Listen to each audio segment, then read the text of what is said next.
अगर किसी ने भूले से अत्तहियात के बाद दुरूद पढ़ लिया तो उस पर सजदा साहब वाजिब हो जाता है, और अगर किसी ने जानबूझकर दुरूद पढ़ा तो उसको नमाज दोबारा लौटाना वाजिब हो जाता है। बड़ा अहम मसला है, तवज्जो से सुन लीजिएगा। अगर किसी ने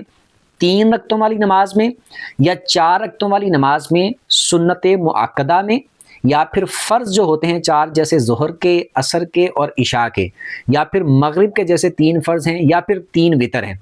इन नमाज़ों के अंदर अगर किसी ने जो पहली मरतबा अत्तहियात पे बैठना होता है दूसरी रकत में, उस वक़्त अत्तहियात पढ़ने के बाद अगर किसी ने भूले से अल्लाहुम्मा सल्ली अला मुहम्मद इतना पढ़ लिया तो उस पर सजदा साहब वाजिब हो जाएगा। यानी इतना पढ़ लिया या इससे ज़्यादा पढ़ लिया तो उस पर सजदा साहब करना वाजिब हो जाएगा, क्योंकि उसने सिर्फ अत्तहियात पढ़नी थी और तीसरी रकत के लिए खड़े हो जाना था। भूले से अत्तहियात से आगे सिर्फ इतना भी पढ़ लिया जितना मैंने बताया, अल्लाहुम्मा सल्ली अला मुहम्मद,